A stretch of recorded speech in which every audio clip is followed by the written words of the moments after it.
बिहार, ये नाम सुनते ही शायद इतिहास और राजनीति की बातें जहन में आती हैं। लेकिन क्या आपको पता है कि बिहार भारत के कुछ सबसे पुराने और शक्तिशाली शिव मंदिरों का घर भी है? चलिए, आज हम बिहार के आध्यात्मिक दिल की गहराइयों में उतरते हैं और वहाँ के 5 सबसे प्रसिद्ध शिव मंदिरों की यात्रा करते हैं। जरा कल्पना कीजिए, महाशिवरात्रि या सावन का महीना है और बिहार के शिव मंदिरों में भक्तों का जैसे सैलाब आ गया हो। ये दृश्य उसी अपार भक्ति, उसी अटूट आस्था को दिखाता है जो लाखों लोगों को इन पवित्र स्थलों की तरफ खींच लाती है। तो सवाल ये उठता है कि आखिर बिहार के वो सबसे मशहूर शिवस्थल हैं कौन से और उनसे जुड़ी कहानियां क्या हैं? बस अब और इंतजार नहीं, चलिए शुरू करते हैं अपनी गिनती। अपनी इस यात्रा की शुरुआत हम 2 ऐसे मंदिरों से करने जा रहे हैं जो दिव्य एकता और चमत्कारी कहानियों के लिए जाने जाते हैं। यहाँ विश्वास और चमत्कार एक साथ मिलते हैं। तो लिस्ट में 5वें नंबर पर है सोनपुर का हरिहर नाथ मंदिर। इसकी लोकेशन ही अपने आप में खास है। गंगा और गंडक नदियों के संगम पर बना ये मंदिर सद्भाव का एक अद्भुत प्रतीक है। अब आप सोच रहे होंगे, इस मंदिर में इतना अनोखा क्या है? तो सुनिए, यही तो इसकी सबसे बड़ी खासियत है।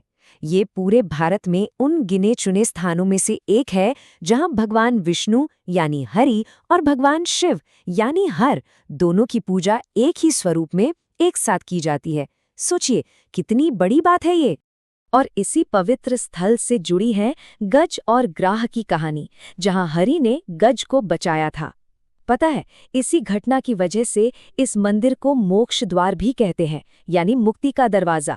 और यही वजह है कि यहाँ शैव और वैष्णव दोनों ही संप्रदाय के लोग बड़ी श्रद्धा से मोक्ष की कामना लिए आते हैं। चलिए, अब आगे बढ़ते हैं नंबर 4 की तरफ। हम बात कर रहे हैं मुजफ्फरपुर के बाबा गरीबनाथ मंदिर की। ये एक ऐसा मंदिर है जिसके अस्तित्व में आने की कहानी किसी चमत्कार से कम नहीं है। एक सपना और एक पेड़ जिससे खून बह रहा था, बस यहीं से इसकी शुरुआत हुई। ये कहानी है लगभग 300 साल पुरानी। सोचिए, एक जमीन का टुकड़ा था जो एक गरीब आदमी का था। उस पर एक विशाल बरगद का पेड़ था और फिर कुछ ऐसी घटनाएं हुईं जिन पर विश्वास करना मुश्किल है, और उन्हीं घटनाओं ने इस पवित्र मंदिर की नींव रखी। हुआ ये कि जमीन के नए मालिक ने उस बरगद के पेड़ को काटने की कोशिश की, पर जैसे ही कुल्हाड़ी लगी, पेड़ से खून बहने लगा। उसी रात भगवान शिव मालिक के सपने में आए और उन्हें उसी जगह पर एक मंदिर बनाने का आदेश दिया। देखा आपने, इस तरह से दिव्य शक्ति ने खुद इस मंदिर की स्थापना करवाई और इसकी इसी विनम्र शुरुआत के सम्मान में इसका नाम पड़ा गरीबनाथ धाम। और लोगों की आस्था देखिए, 70 किलोमीटर। जी हाँ, सावन के पवित्र महीने में भक्त लोग सोनपुर में गंगा से जल लेकर यहाँ तक 70 किलोमीटर की दूरी नंगे पांव तय करते हैं। ये आंकड़ा उनकी अटूट श्रद्धा और भक्ति की गवाही देता है। चलिए, अब हम 2 ऐसे मंदिरों की बात करते हैं जिनकी पहचान उनके शानदार उत्सवों और पवित्र गंगा नदी के साथ उनके अनोखे रिश्ते से बनती है। यहाँ भक्ति का संगम भूगोल और समाज से होता है। तीसरे नंबर पर है सीधे राजधानी पटना के दिल में बसा खाजपुरा शिव मंदिर। ये मंदिर सिर्फ पूजा पाठ का स्थल नहीं, बल्कि बड़े बड़े धार्मिक उत्सवों का एक बहुत बड़ा केंद्र है। इस मंदिर की असली शान इसके उत्सवों में दिखती है। महाशिवरात्रि की तैयारियां तो महीनों पहले से शुरू हो जाती हैं। शहर की सबसे बड़ी शिव बारात यहीं से निकलती है। इतना ही नहीं, नवरात्रि में भी यहाँ की रौनक देखने लायक होती है। सही मायनों में ये मंदिर लोगों को जोड़ने वाला एक जीवंत केंद्र है। अब आते हैं नंबर 2 पर, एक ऐसा मंदिर जिसे देखकर आप हैरान रह जाएंगे। सुल्तानगंज में अजगैबीनाथ मंदिर। इसकी खासियत, ये विशाल गंगा नदी के ठीक बीच में एक चट्टान पर बना हुआ है। एक अद्भुत नज़ारा। और इस जगह की एक और बहुत बड़ी बात है, यहाँ गंगा उत्तर वाहिनी हो जाती है, यानी उत्तर दिशा की तरफ बहती है। ये एक बहुत ही दुर्लभ और शुभ घटना है। पता है, पूरे बिहार में सुल्तानगंज ही ऐसी जगह है जहाँ ऐसा होता है। इसी वजह से यहाँ का जल भगवान शिव को चढ़ाने के लिए अत्यंत पवित्र माना जाता है। इतना ही नहीं, यहाँ माना जाता है कि मनोकामना शिवलिंग स्थापित है, यानी एक ऐसा शिवलिंग जो भक्तों की हर मनोकामना पूरी करता है। इसकी अनोखी लोकेशन और लोगों का गहरा विश्वास, ये दोनों मिलकर इसे एक बहुत ही महत्वपूर्ण तीर्थ स्थल बनाते हैं। और इसकी जड़ें वो तो प्राचीन त्रेता युग तक जाती हैं। और अब इंतजार खत्म हुआ। नंबर 1 पर जो मंदिर है, उसके लिए हमें एक दूर दराज और रहस्यमयी गुफा की यात्रा करनी होगी। एक ऐसी गुफा जो हिंदू धर्म की सबसे रोमांचक पौराणिक कथाओं में से एक का हिस्सा है।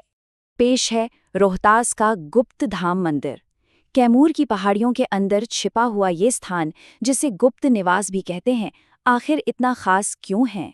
क्योंकि ये वही जगह है जहां खुद भगवान शिव ने एक शक्तिशाली असुर से बचने के लिए शरण ली थी।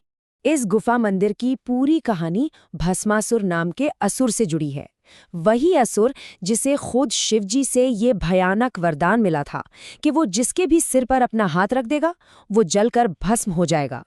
और फिर हुआ ये कि भस्मासुर ने उस वरदान को शिवजी पर ही आजमाने की कोशिश की। डर कर भगवान शिव भागे और इसी गुप्त धाम गुफा में आ छिपे। तब भगवान विष्णु ने मोहिनी का रूप लिया, एक खूबसूरत स्त्री का, और अपनी चतुराई से भस्मासुर को एक नृत्य में उलझा दिया और डांस करते करते उसी का हाथ उसी के सिर पर रखवा दिया, और बस भस्मासुर भस्म हो गया। यही वो दिव्य लीला है जो इस गुफा को इतना ज्यादा पौराणिक महत्व देती है। यहाँ तक पहुँचना सिर्फ एक आध्यात्मिक यात्रा नहीं, बल्कि एक शारीरिक चुनौती भी है। सोचिए, एक अंधेरी पतली सी गुफा के अंदर 363 फीट नीचे उतरना पड़ता है, और वहाँ उस गहराई में उस पवित्र शिवलिंग पर पानी की बूंदें हमेशा टपकती रहती हैं, एकदम प्राकृतिक अभिषेक। तो हमारी ये यात्रा अब पूरी हुई। इन 5 अद्भुत स्थलों को देखने के बाद आखिर हम क्या कह सकते हैं? इनसे हमें क्या सीखने को मिलता है? एक झलक में देखें तो हरिहरनाथ मंदिर हमें दिव्य एकता दिखाता है। गरीबनाथ मंदिर चमत्कारी विश्वास का सबूत है। खाजपुरा मंदिर सामुदायिक उत्सवों का केंद्र है। अजगैबीनाथ पवित्र भूगोल का प्रतीक है। और गुप्तधाम, वो तो पौराणिक कथाओं का एक जीता जागता अध्याय है।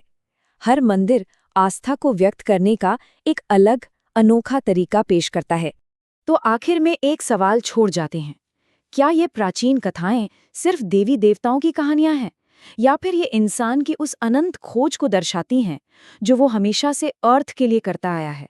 और शायद ये उस विश्वास की शक्ति को भी दिखाती हैं जो इन कहानियों को आज भी जिंदा रखे हुए हैं।